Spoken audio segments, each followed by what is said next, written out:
All right, here we go again. Let's get a chance to go deep into some more stuff. Let's give it up to us so we can shake off today. I don't know about you, but my ego has pretty much had it with me, so I don't know about you.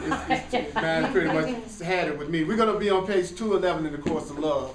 I don't have an ego. And I'm so glad to hear that. That gives me hope that it can be achieved. So I'm going to use you as an example. I am the light. So we know we don't have to believe it, right? Right. All right, so we got our hardcore group here tonight, so I'm going to go a little bit faster and cover a little bit more than we usually do.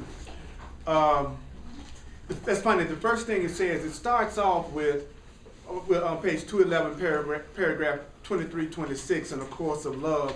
It starts off with, what will happen when you look at each situation as a challenge to your beliefs? What's going to happen when you look at each situation as a challenge to your beliefs? If you don't remember that you are involved in a process of unlearning that will lead to the conviction that you have long sought, you will indeed feel tested and will try to take control of the learning situation if you don't remember that you are involved in the process of unlearning. If you don't recognize you are involved in the process of unlearning, then you're going to try to take control of the learning situation. Not taking control, however, is the key to unlearning. The key to unlearning is not trying to take control. The key to unlearning is not trying to take control. The key to unlearning is not trying to take control. The key to unlearning is not trying to take control. The key to unlearning is not trying to take control. The key to unlearning is not trying to take control. The key to unlearning is not trying to take control. What is the key to unlearning? What's the key to unlearning? Not trying to take control. Did it say that the key to unlearning was not trying to take control? Okay. It's so not taking control, however, is the key to unlearning. What you term as being in control is simply another way of saying you're getting ready to act on your own old beliefs. I love that. So when I say that I'm getting ready to be in control of a situation, I'm really saying to myself, I'm getting ready to act on my old beliefs in this situation. Let me take over means I'm getting ready to do it the same old way that I've already done it. What you term as being in control is simply another way of saying acting on old beliefs. As long as you attempt to remain in control, old beliefs will not be purged. As long as you attempt to remain in control, old beliefs will not be purged. As long as you attempt to remain in control, old beliefs will not be purged as long as I attempt to remain in control. So, what do you think the main point of that paragraph was? Not trying to take control. To not try to take control. So we pretty much get a consensus that the main point of that paragraph was, and so what is taking So I got control? this, I'm out of here then, right? You got it, yeah. I know. He's got rid of his ego, you got the point. I'm passing front of the camera. Yeah. Dave. Well, you know, it's a surefire sign when you've done your job is when, you know, people don't need you anymore. So I seem like I'm getting more and more like that. I must be doing a good job on Thursday night. Yes, you are. All right. So now when I say that I'm trying to take control, I'm saying that I'm getting ready to act on my old beliefs. I'm going to take control in my relationship. Means I'm getting ready to act on my old beliefs in my relationship. I'm getting ready to take control of my finances. I'm getting ready to act on my old beliefs in my financial situation. Take control, old beliefs. Take control, old beliefs. Take control means I'm going to act according to my old beliefs. Okay. Any questions or comments about that paragraph? What's the main point of that paragraph? Don't take control. And what does taking control mean? I'm acting on my old beliefs. Okay. So we got the 2 points. Acting on old beliefs means I'm going to take over. Okay. Attempting to exert control over learning situations is a reflection of the belief that you have nothing to learn. That's deep. Attempting to exert control over learning situations is a reflection of the belief that you have nothing to learn. An attitude of openness is required for unlearning and new learning both. An attitude of openness is required for unlearning and new learning both. Control opposes openness. What is control? Acting on my old beliefs opposes openness. Acting on my old beliefs opposes openness. Mastery comes through the process of both unlearning and learning anew. Mastery comes through unlearning and learning anew. This is but another way of stating that which was stated in the Course in Miracles. Resign as your own teacher. Resign as your own teacher. Resign as your own teacher. Resign as your own teacher. Resign as your own teacher. Resign as your own teacher. Earl, resign as your own teacher. Resign as your own teacher, bro. Resign as your own teacher. Resign. Turn in your resignation. Turn in your resignation right now. Resign. Resign as your own teacher. Resign as your own teacher. The desire to control, which means to act on your old beliefs, is the desire to remain your own teacher and or to choose your teachers in learning situations. Wow, that's interesting. So trying to be in control is you choosing your teacher, and trying to be in control is you choosing your learning situations. So I am trying to be in control when I choose my teachers, and I'm also trying to be in control when I choose the situation I want to learn in. So in a sense, just by us coming together in a way, we're trying to be in control. Yes. You know, and in some cases I'm being chosen as a teacher, and this is being chosen as a learning situation. So in a sense, this is still us being in control. Deep. Neither can occur if you would truly choose to change your beliefs and move on to the new or to the truth. So truly changing your beliefs is moving on to the new. It is moving on to the truth. So you are moving to the new, you are moving to the truth, so you have changed your beliefs. And attempting to exert control over learning situations is a reflection that you have nothing to learn. So who can tell me what they think the main point of that paragraph was? What would be the thrust of that paragraph? Resign as your own teacher. Resign as your own teacher. Anybody else got that's one. That's perfect. What's another thrust of this particular paragraph? What's an example of still trying to be in control? The reason why I'm putting this in the form of questions, because we're going to go deeper into this, and I'm going to tell you, unless we engage ourselves, it's just going to be meaningless words, and we won't get the juice out of this. So that's why I'm doing this the way that I'm doing it, because questions hook the mind. Questions hook the mind. So I want to hook me. Stop picking and choosing. Stop picking and choosing what? How am I going to learn, or what I'm going to learn? Yes. Or who's going to teach me? Yeah. Or who's going to teach you? Yes. And for me, I get trapped into the thought of I am my teacher, and so basically it's kind of, you know, no, Brad, you're the teacher. And it's like, no, you're not, because you're fucked up, excuse me, and stop trying to be the teacher, you know. Right. So right. It's a very, very subjective rather than objective. Kind of a train of thought. You know, it's like you're the man, not the man. Anybody can see it. So, Well, so it's good that you're finally seeing it, isn't it? it's coming around. Yeah. So I like to say to the group that I want to resign now as my own teacher. Anybody else care to publicly resign? I resign as my own teacher. Yeah. Okay, let's take it a step further. I resign now. I resign now. as As my own As my own teacher. teacher. Yeah, even if it looked like I haven't. I resign now as my own teacher, even if it looks like I'm still hanging on to being my own teacher. That's probably something I need to remind myself every day when I wake up. I resign as my own teacher and let the day go the way it's supposed to, rather than, then I don't learn anything, rather than trying to control it all. And so what would be trying to control it all would be acting according to My old beliefs. That's right. It's really, I really want you all to help me keep that clearly in mind, that control is acting on old beliefs. To me, that's a different slant on the idea of being in control of a situation. So that's a good one.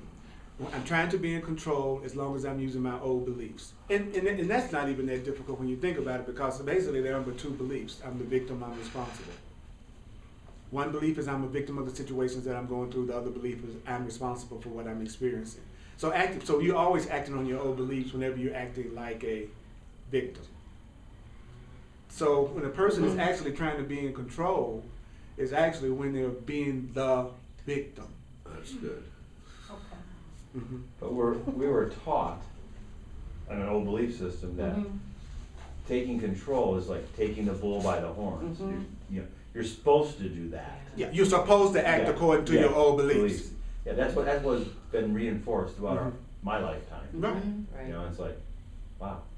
But when you realize the key word is learned, the key word is I learned to look at it this way. We have to keep in mind that perception is learning. But the Right. way I see things is really the way I learned to see things. So it's just telling me that what I learned was wrong. Right. That's it. If you thought I was Dean Martin and you realize I wasn't Dean Martin, in an instant, Sure, Lewis. your unlearning would be over. You would have unlearned. It's just an old belief. So would you continue to call me Dean Martin the once you learned that I was Earl? Not really. So you can always tell when you really have accepted that an old belief isn't true, because you won't use it anymore. As long as you're using it, you still believe it. So I have to remember, I learned the concepts I learned about God. I learned the concepts I've learned about relationships. I've learned the concepts I've learned about money. I've learned these concepts. All of us are just acting according to what we've learned. And the Course in Miracles and the Course of Love are just telling us, they're not true. That's all it's telling us. That's why you're miserable. That's why you don't have permanent peace. That's why nothing really lasts. That's why everybody's running around like chickens with their head cut off, because it's not true. So if you want to be in control, Earl, just keep on using the beliefs that the world taught you, and you're guaranteed not to achieve your goal of peace. Of peace. Of peace. I resign now as my own teacher. I resign right now as my own teacher. I resign right now as my own teacher.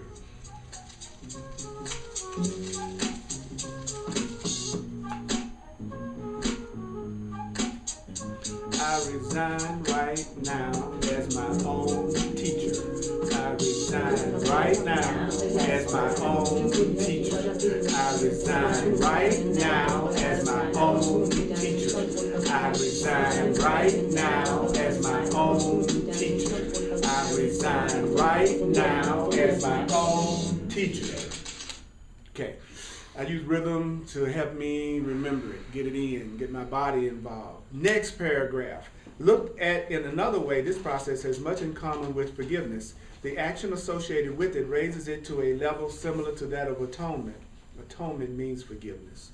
It is an undoing accompanied by a new means of doing, which means, sometimes when you're trying to figure out this stuff, I found out with the Course in Miracles and the Course of Love, if you read a sentence and you don't get it, just say which means, and then read the next sentence, and then go which means, until you get to a sentence that you get it. For instance, the action associated with it raises it to a level similar to that of atonement, which means it is an undoing accompanied by a new means of doing. Which means in the process of unlearning, both forgiveness and atonement occur. What does that mean? That the process of both forgiveness and atonement occur. It means you recognize that your false beliefs were the result of faulty learning. It's just what I just said. You realize that I had faulty learning, and so I have false beliefs. As unlearning is replaced by new learning, as unlearning is replaced by new learning, as unlearning is replaced by new learning, judgment falls away as your innocence is established. As unlearning is replaced by new learning, what falls away? Judgment. When does judgment fall away? When my innocence is established. When is my innocence established? When my unlearning is replaced by a new learning. See, it reads in a circle like this. As unlearning is replaced by new learning, judgment falls away as your innocence is established. As unlearning is replaced by new learning, judgment falls away as your innocence is established. As unlearning is replaced by new learning, judgment falls away as your innocence is established. As unlearning is replaced by new learning. Can a child be found guilty when the child hasn't yet learned that which is needed for right action? Since we haven't learned what's needed for right action, could we really be guilty when we just haven't learned correctly? All of our guilt, all of the errors that we make, it's just happening because we have faulty learning. There's no justification for guilt because we're feeling guilty because we learned things that were not true. We're feeling guilty because we learned things that are not true. So are we really guilty just because we had the wrong learning? Of course not. We just have faulty learning. The Course in Miracles says, how can you tell when you're telling yourself something that's an absolute lie? You feel guilty. You don't have to go any further than that. I'm feeling guilty. I'm telling myself a lie about something. I'm feeling guilty. I'm telling myself a lie about something. Even if I think that I went out last night and did something that was horrible, if I'm feeling guilty, I'm still lying to myself about it. There's still some other way I need to be looking at it that I'm not looking at it. If I'm feeling guilty, I know I'm looking at it wrong, because guilt is the one thing the Course of Love and the Course in Miracles say is never justified. So when you listen to this paragraph, anyone have any particular thought that they would see as being like the main thrust of this paragraph? And you can look at the paragraph and just say a sentence out of the paragraph.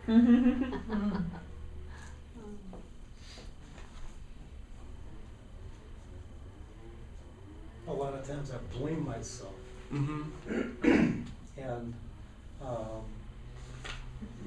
and it's unnecessary. You know, the cool thing about what it just said is the weight is lifted. Okay, I'm not guilty, and I was just a product of faulty teaching and faulty learning. That's all. That's all. That's really all. That's all. That's all. Yeah. That's what I'm trying to remember, Jeff, is that if I'm miserable, if I'm unhappy, if I'm sad, if I'm lonely, if I don't feel loved, it just means I'm telling myself some kind of lie. I need to stop right there. I used to try to go into what is the story behind this feeling? And then how can I work out the story behind this feeling, rather than going, I'm condemning myself, I'm lying to myself. I'm not loving myself, therefore I am lying to myself. That's as far as you need to go. We need to start associating any form of fear with a lie that's not love. And not analyze it. Go, I'm feeling like I need to kill somebody right now. I'm obviously not thinking correctly right now, rather than look for the justification for murder. If I could just do that. I'm trying to bring this stuff back to the simplicity in which Jesus is trying to teach it to me. Because I see how much my ego loves to complicate this so much.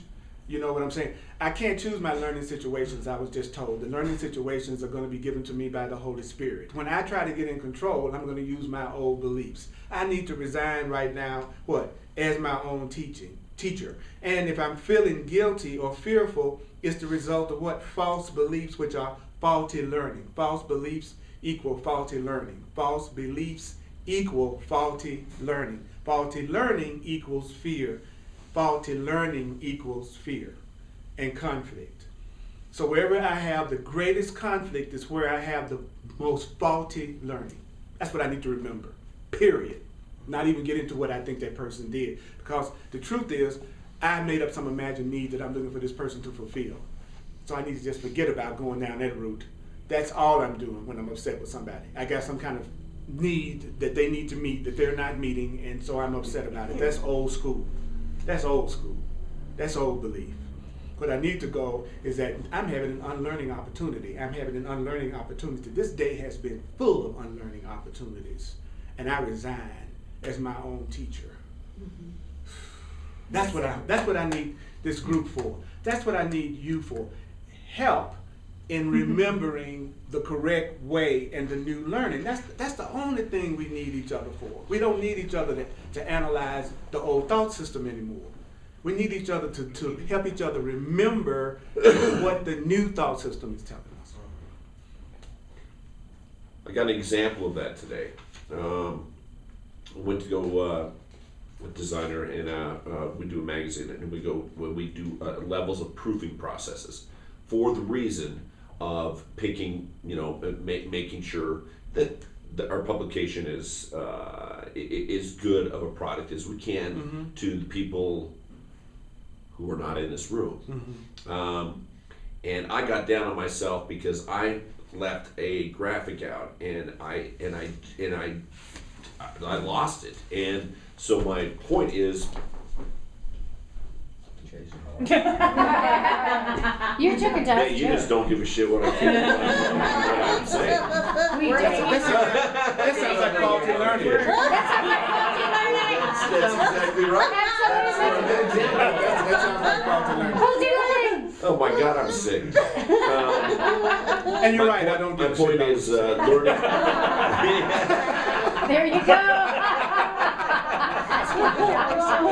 But that's why I want you, that's why I want you to Man, share it with I me. love it. That's why I want you to share it with me. That's why you can tell me anything. You can't tell anybody anything who cares. Right. But what my partner taught me was you're a perfectionist, and so to put it in one word, one of the faulty things that I've been taught, in one word, is perfectionism, and that was drilled into me is to be not necessarily by my loved ones, but by others. Perfect. Sports, everything. And today it came out. Oh my God, I wasn't perfect. And then my partner went, that's why we do the proofing process. That's why we do this, is so we can go, oh, look, that's missing. Just to take it easy on yourself, and the whole bit like that, you have got to unlearn, and he used those words, you've got to unlearn this beating up of yourself for absolutely no reason, when we have the after 11 years working together, a loving process of working together and taking care of these things, unlearning this perfectionism part of you, which actually is a detriment to what you're doing. Right. It's a microcosm of my life. That's what everything is. Everything is just an unlearning opportunity. That's what he's saying. That our life is our ashram. Yeah. Your life is your ashram. That is how you're going to come to your. You don't have to go to India. Just all you have to do is go to the bathroom. That's right. What, put your ass on the top? Ash round. All right, the ass round. This is the ass round. This is the ass round.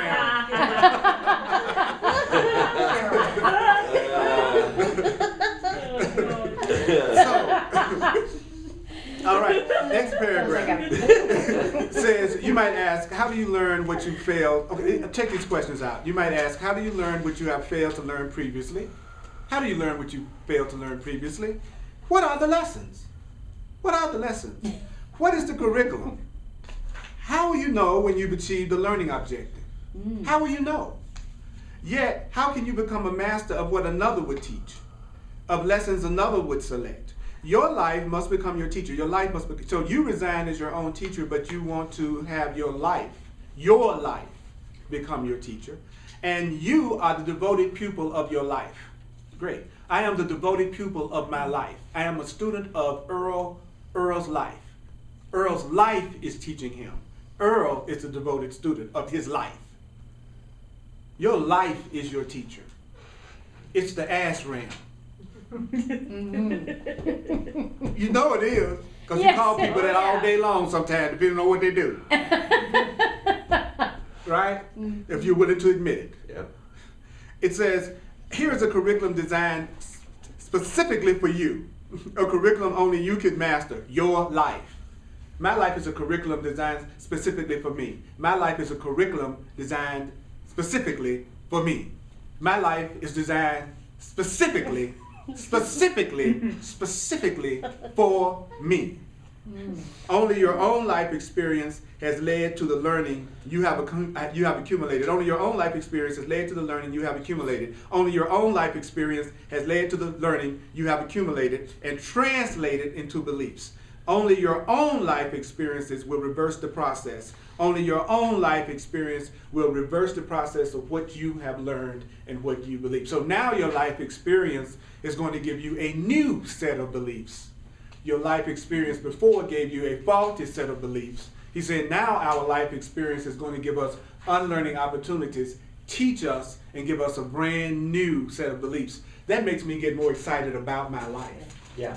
Yeah. That gives me a whole new perception of my life. Because I was thinking I need to control my life instead of looking at it like my life needs to teach me. My life teach me. Does that ever Life, just scare teach me. you to death? Like, A part of me is always terrified at any form of truth that I hear. There's always a part of me that has resistance to anything. Remember, we said that last week, that there's going to be resistance. That there's going to be resistance. That it's natural to have resistance. It's natural to have resistance. It's okay to have resistance. He says it's natural to resist something that's totally opposite to what you've taught yourself. It's okay. It's okay to have resistance. All right, so what would be one main sentence out of that paragraph? What has become our teacher? Our lives. Our lives, our teachers. Was your life designed specifically for you? Yes. Okay, so that means your life wasn't designed specifically for me. Right. Okay, so I need to live my life. If that's what I'm hearing, I need to live my life, not my children's life, not my mate's life, not my friend's life. I need to, not my grandchildren's life, not my cousin's life. I need to live my life. My life was specifically designed for me. That's what I love about the astrological charts and stuff that I've learned. Because I see that all the time when I talk to people, that I'm looking at a life choice that was planned specifically by that person for themselves. The whole premise behind higher level of consciousness astrology is that we were souls who entered this realm to learn certain spiritual lessons. We were the ones who decided what those lessons would be and how we would learn them, and the chart represents the choices we have made to learn. But we write the screenplay. It doesn't control us any more than an appointment book that you wrote in that you're going to have lunch next Thursday at 12 o'clock controls you. But you look at it to be reminded that you are wanting to go to lunch. That's all a chart is, or any type of mystical teaching. It's just a reminder of what you yourself have chosen to do so that you don't forget about it. cool. That's all the chart is. It's just reminding you of what you've chosen to learn. It's designed specifically for you. We didn't come into this realm to lose. We didn't come into this realm to be miserable. We just came into this realm and lost our daytimer. All my passwords are in there. And all your passwords in there. And your passwords are like, I am responsible for what I see. You know, I forgive you. I free me. I am innocent. Those are passwords. What I like about this is to me, it's like, it's freeing, because there's an awful lot it seems like I need to control. And if I don't have to control it, all I need to be is open. I mean, it takes a lot of pressure off. Yeah. Yes. And what's wrong with that? Yeah, right. That's Ego doesn't really, want that. No, absolutely. But when you say ego, you can substitute my old beliefs. Right. Don't like that. My old thoughts don't like that. My old faulty way of looking at things doesn't like that. You're starting to lose control, is what my head. Hallelujah. I know, but Hallelujah. that's the part that's hard to accept because I'm a control freak. So who is the control freak? Me. Is it really you? Is the control freak really you? No. Or is the control freak who you think you are? That's who I think I am. It's who you think you are. So you're living according to who you think you are. Right. So now we are being given a new idea of who we think we are.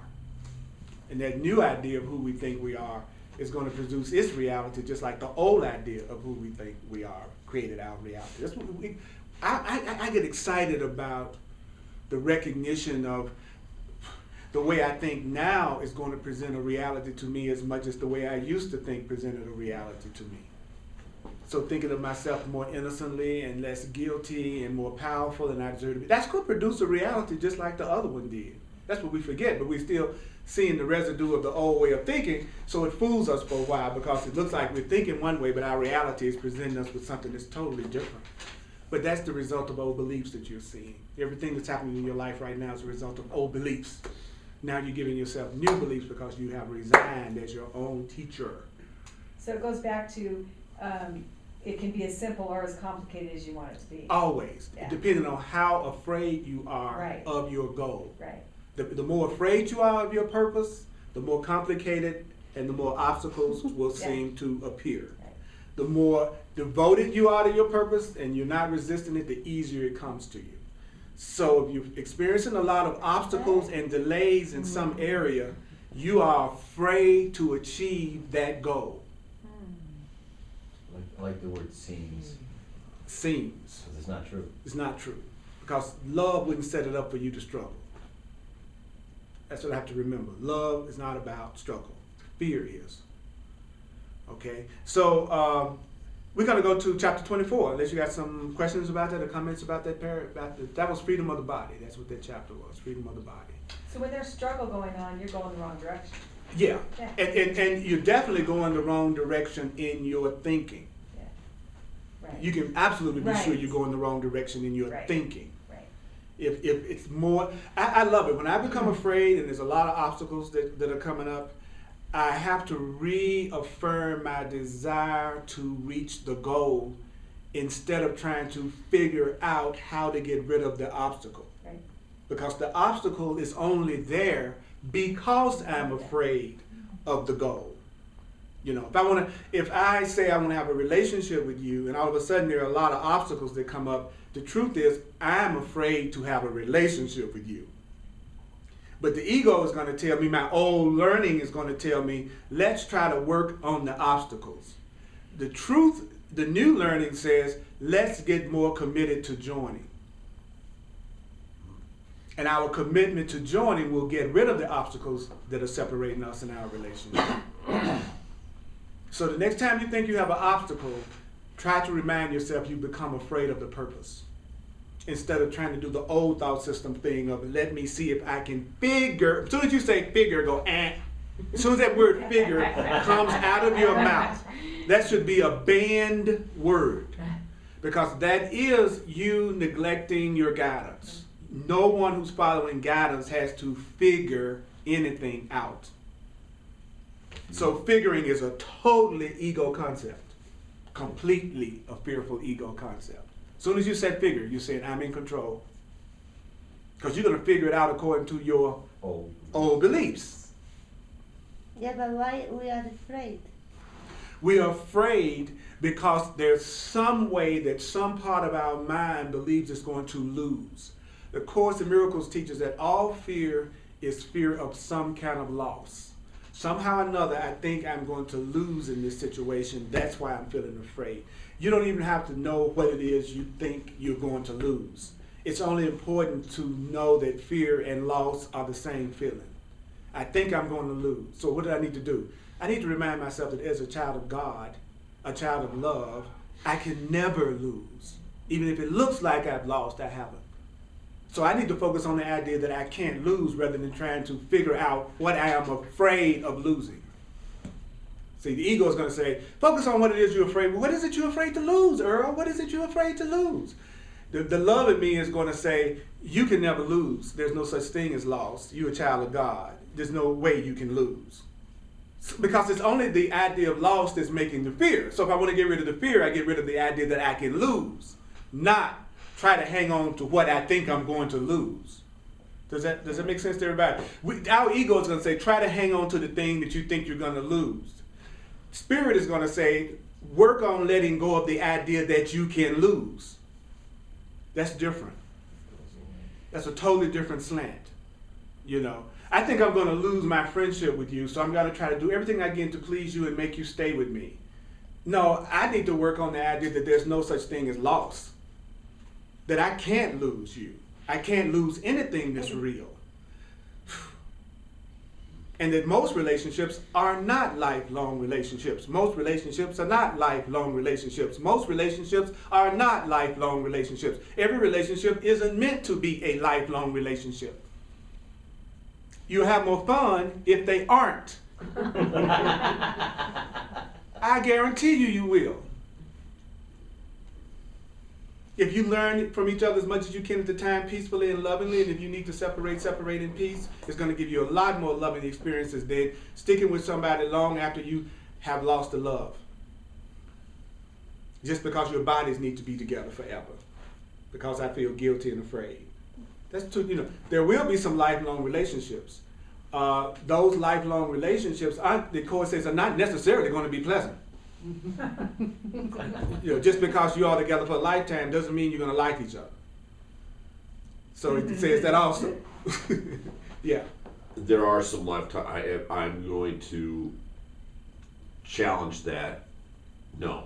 Are you I'm still going to teaching say yourself? something different. Because I don't want you Okay, to let me beat ask up. you. Let me ask you why. Why do There you are want to- lifelong relationships that I believe that I have. I mean, I've been friends, not mates, but friends that are actually doing the same thing that I'm doing, like in California, on the coast here, and stuff like that.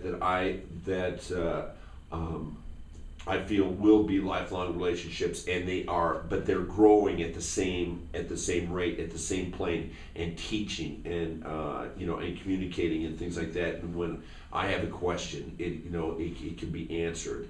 For instance, Did you get the impression that I said that you could not have lifelong relationships that were not loving? There I am again. You know what I'm saying? Yes. What the course is doing is saying to us, of course you can have lifelong relationships that could be loving, but you also need to realize you could have lifelong relationships that aren't. Okay. That's all it's saying. So that you won't beat yourself That's up because very true. because every relationship you have is not happy.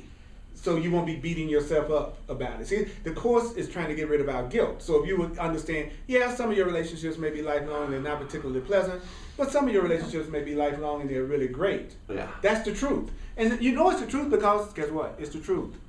We all know that's the truth. That we have relationships that can seem to be lifelong that we don't always feel really good about. And we also know we've had some relationships that lasted a long time and we feel great about. The truth is only restating what we already know. But here we are having this idealistic perception that in the body, you're supposed to have every relationship is supposed to be completely peaceful, right? So you're trying to have all these peaceful relationships. Well, you will have a peaceful relationship with everybody as long as you remember it doesn't have anything to do with them. You can have a peaceful relationship with everybody you know today as long as you realize it doesn't have anything to do with them. It has to do with your perception of them. So you could decide that you have a peaceful relationship with everybody that you know, even if they can't stand you. You could say, and be honest about it and say, you might not be able to stand me, but I don't feel any conflict when I'm around you. So I can have a peaceful relationship that's a lifelong relationship with everybody, but the Course says that's not what we do. We have an imagined need that we want them to fulfill. It's going to be peaceful when you invite me to dinner. And it's going to be peaceful when you and I can hang out. No, it's peaceful when I decide it's peaceful. It's peaceful when I decide that I'm not going to give myself conflict about you anymore. That's when I have a peaceful relationship with you because I feel peace. Not because you feel peace. You're in charge of that. You're in charge of your peace. You'll feel peace with me when you decide to feel peace with me. But I can decide I have peace with you right now.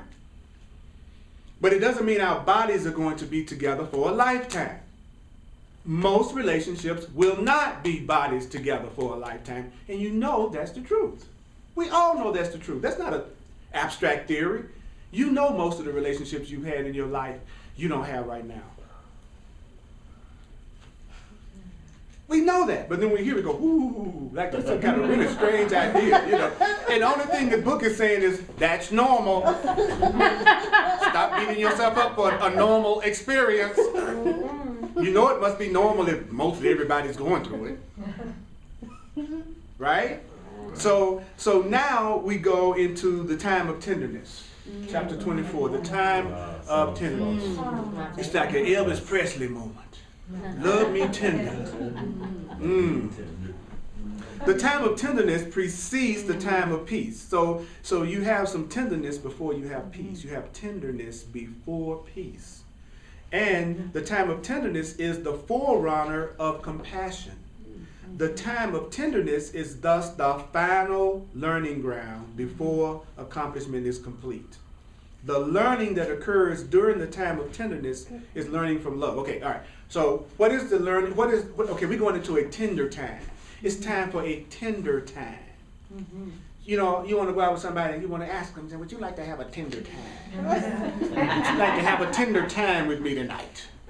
We're going to make a little tender. Okay? What does that mean? It means I'm learning the same lessons that I've always been learning, but now I'm finally learning the lessons with love. That's all it means. Now I'm learning how to have a relationship with you, but now we're doing it from love, that we really want peace for each other, we don't want to attack each other, we want to take responsibility. So it's tender because now we're still learning how to have a relationship, but now we're doing it in a loving way instead of a fearful, manipulative, or guilty attack way. So a tender lesson is a loving lesson. Now I'm learning how to be a prosperous in a loving way. Now I'm learning how to be in a relationship that's peaceful in a loving way. So it says, where you learn to hate, you will learn to love. Where you learn to fear, you will learn safety. Where you learn to distrust, you will learn trust. And each learning experience will be a learning experience because each learning experience will touch your heart. It may be as simple as a smile from a child that melts away all the resentment you held from your childhood. You can really tell when someone's doing something from their heart because it moves you as well as them. One of my favorite shows is it's a show called So You Think You Can Dance. I think that's an incredible show. To see them take those kids from who've never done any of this stuff and then watch them to become some of the most spectacular dancers that you could ever imagine, but they loved it. That was why they auditioned. So what I'm saying is when they're really into it and they're really, really feeling it and their heart is in it and they're giving it 100%, I will find sometimes that my body involuntarily moves.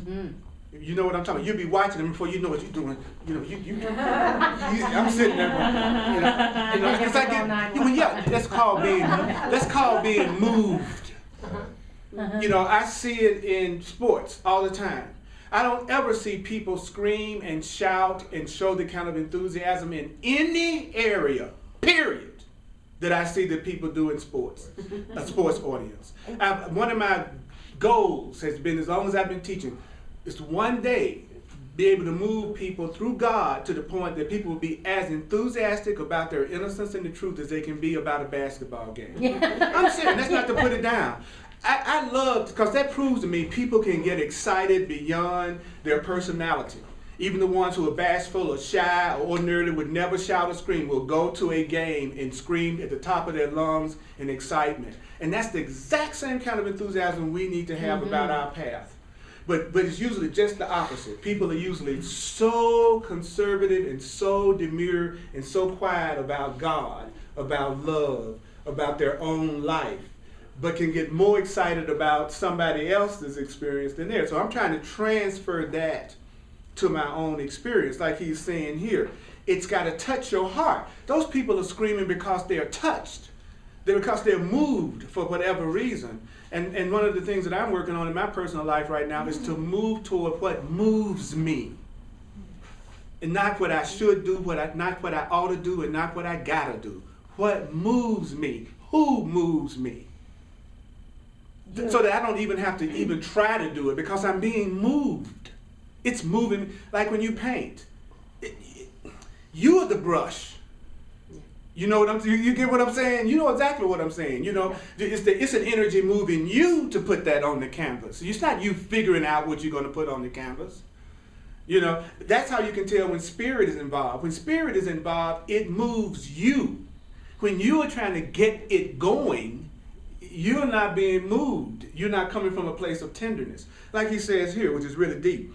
He says it may be as simple as a smile from a child that melts away all the resentment you held from your childhood because you allow the smile to touch your heart. So what melts away all the resentment? Allowing the smile to touch your heart. Sometimes I watch in my classes, something will come through me that will move some people in the room, and they want to acknowledge that. They'll want to like clap their hands, and you watch them stop themselves because everybody else is not doing it.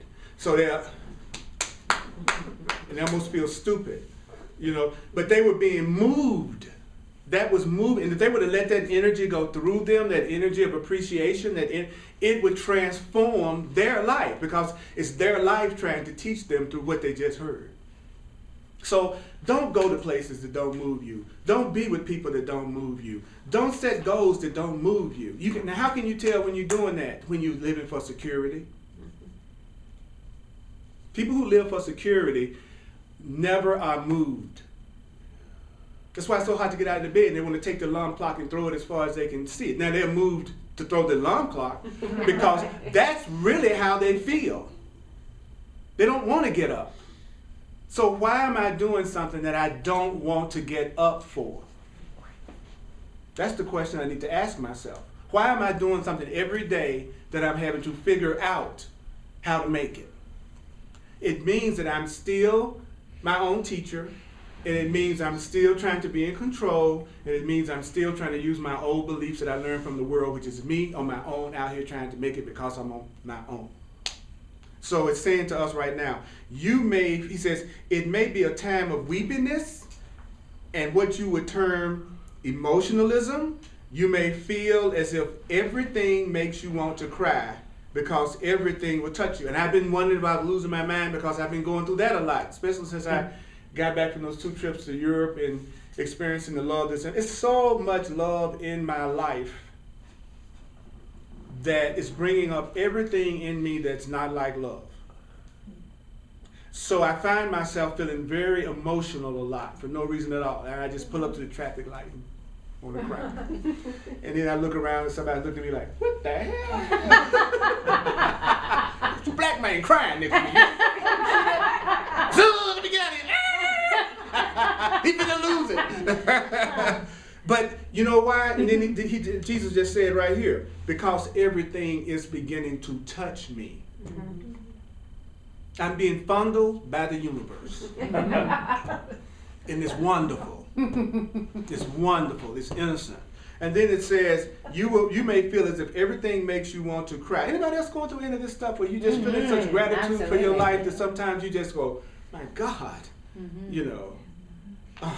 And it says, each lesson will feel tender. Unlearning has no harshness to it.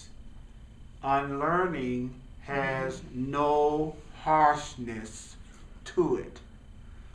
Unlearning is never harsh. True unlearning is tender. It's tender.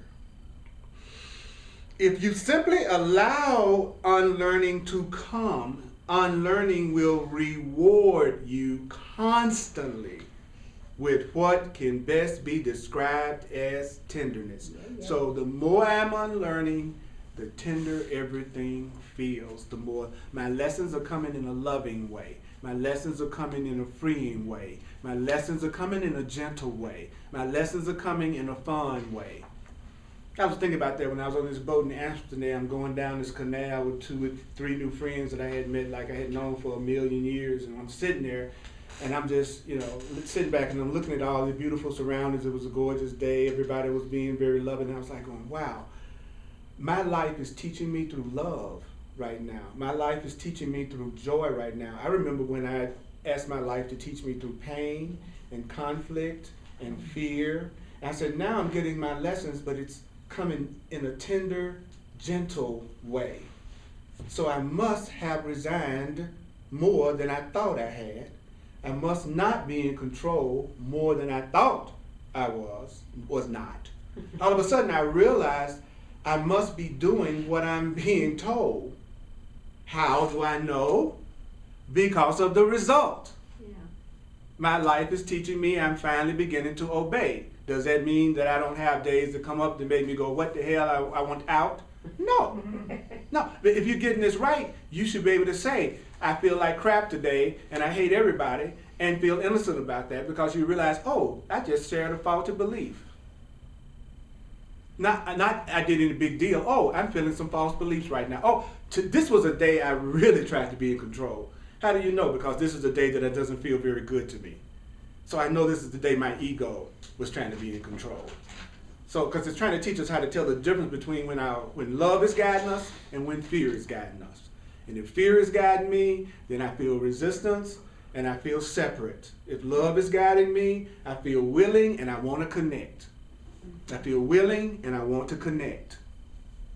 that's the time of tenderness. And you all look really tender and juicy. So thank you for listening to this much, Holy Spirit. My God. You need to acknowledge us. We are cool. We are absolutely totally cool. All right, so we're going to do a quick little recap, and then we'll get the points to go out here. Yeah, this is good. So let's do the love offering. And I want to remember tonight that I want to start moving in the direction of what moves me, who moves me, what moves me. If there's no juice, then I don't want to turn it loose. You know, nothing. It's like what were we told tonight? Let's do a quick recap. Control opposes openness. Control opposes openness. And what is control? Acting according to your own beliefs. Resign now as your own teacher.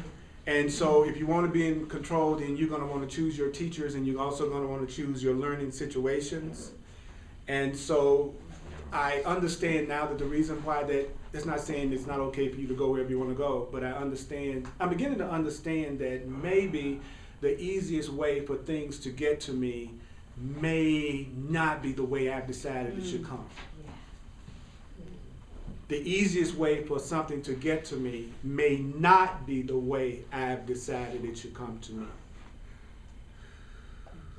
So I'm going to resign as my own teacher. Another thing that we heard tonight that was very powerful is that when you begin to recognize you're innocent, your judgment is going to automatically drop away. So you aren't guilty. We aren't guilty. We just learned a bunch of crap that wasn't true. And we learned it really good because we were such good boys and girls. So we really learned it really, really well. And you have to understand, according to this, that true learning is tender. So if I'm having harsh lessons, frightening lessons, guilty lessons, angry lessons, then I am still using the old thought system, and I'm still trying to be in control. I'm not using my new learning yet. I heard that. Anybody else have anything else that they heard that they want to say out loud so that they won't forget? Because that's how you remember. It's just putting it out there a little bit. Your life is your guru. Your life is your guru. Your life was designed specifically for your happiness. Everything, your race, your sex, the situation you were born into, the parents you were born into, everything about your life was designed to bring you to tenderness, eventually bring you to tenderness, eventually get you to the point that you go, there must be a better way. I'm going to go for the better way.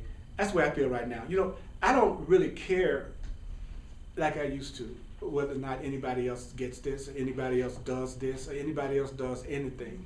I really don't. And that's what's going to make me a better teacher, because I used to care too much.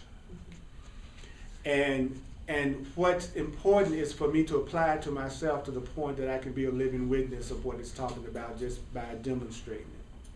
So I want tenderness. So I'm going to give tenderness. And he was saying here that if you're having...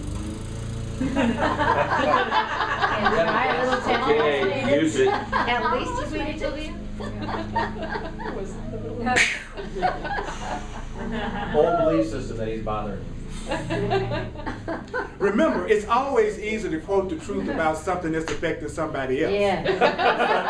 So it never impresses me when Yes, people it is. quote the truth about something I'm going through. Because you can Right. always be saying about what somebody else is going through.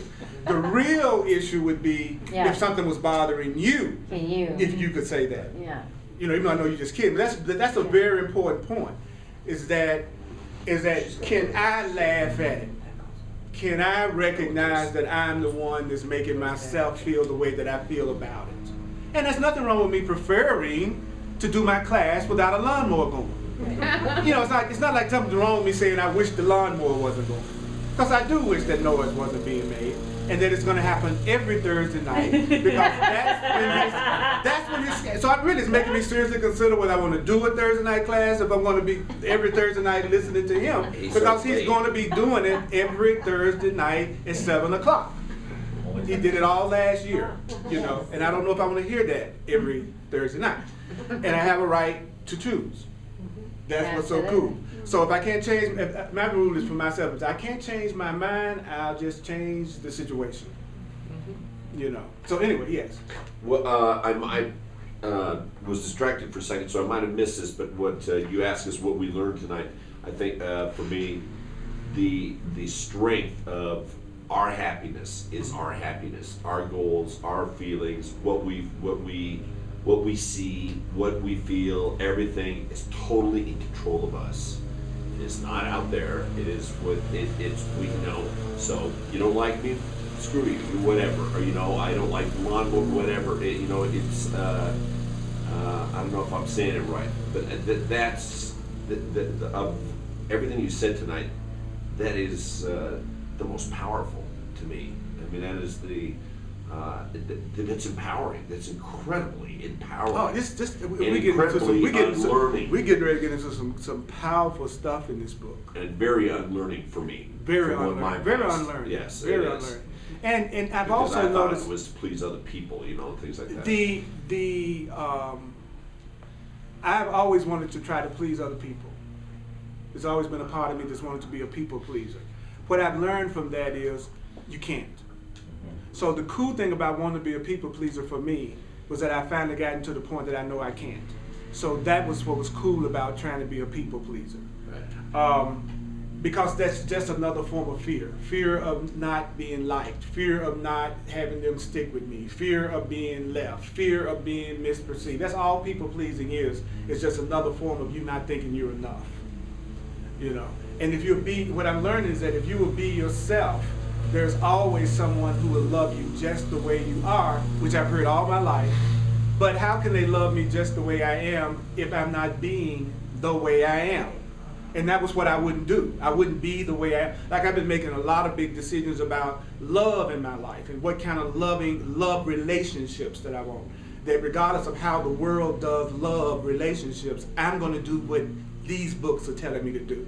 And it's frightening because a lot of times it looks like if you do it the way these books are telling you to do it, as far as claiming your freedom, being who you are, not trying to be a people pleaser, taking responsibility, that everybody's going to leave you. And that's true. They might, the ones who need you to meet that need. But what your ego doesn't get is that all that does is create a vacuum where everyone that could love you for who you are can finally come into your life.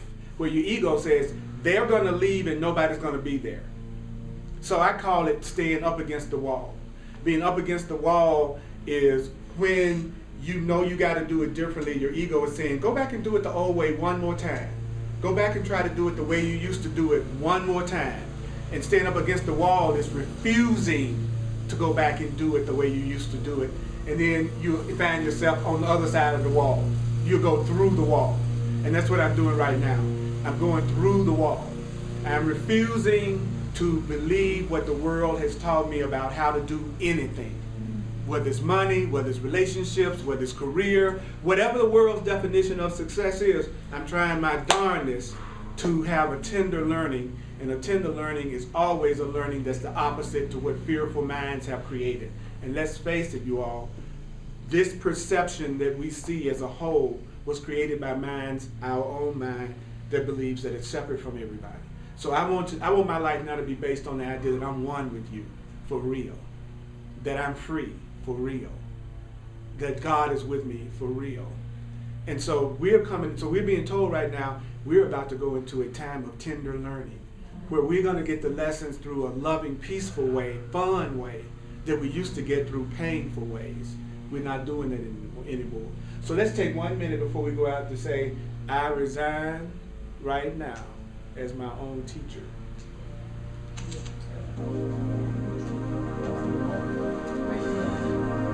Take a breath, please.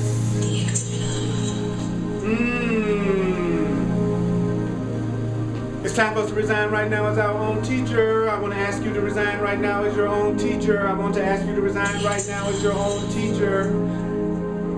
Resign right now as your own teacher. Don't use your old beliefs anymore. Let go of your old beliefs. Don't believe your old beliefs. It's time to let the new beliefs in now. It's time to learn in a tender way. It's time to learn in a tender way.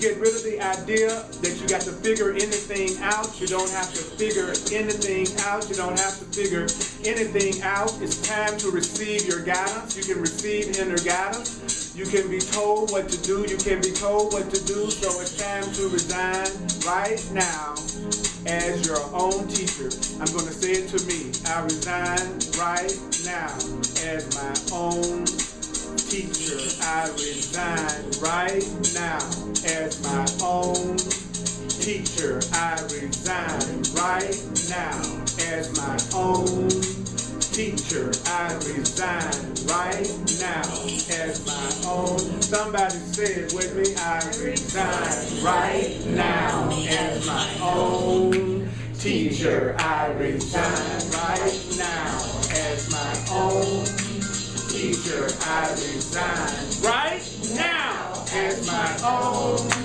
teacher. I resign right now as my own teacher. I resign right now as my own teacher right now. Yeah. Appreciate y'all. Thank you. Let it in. Tender, juicy learners. All right. Back out to your specifically designed unlearning opportunities. Yeah. Glad you're all had on the way. It is your book. Excuse me. It's my book. Thank you. What? You know that Miss Leslie, on your tenderness? I read that at my mom's. Oh, you did? That was, I just opened the book and said, okay, what do you want me to read? Wow, it's just a pretty short chapter. I think it's like a page or something. Isn't that the one that's really short? And I had several people who came up, not like, I know, they're all, you know. Long in the back.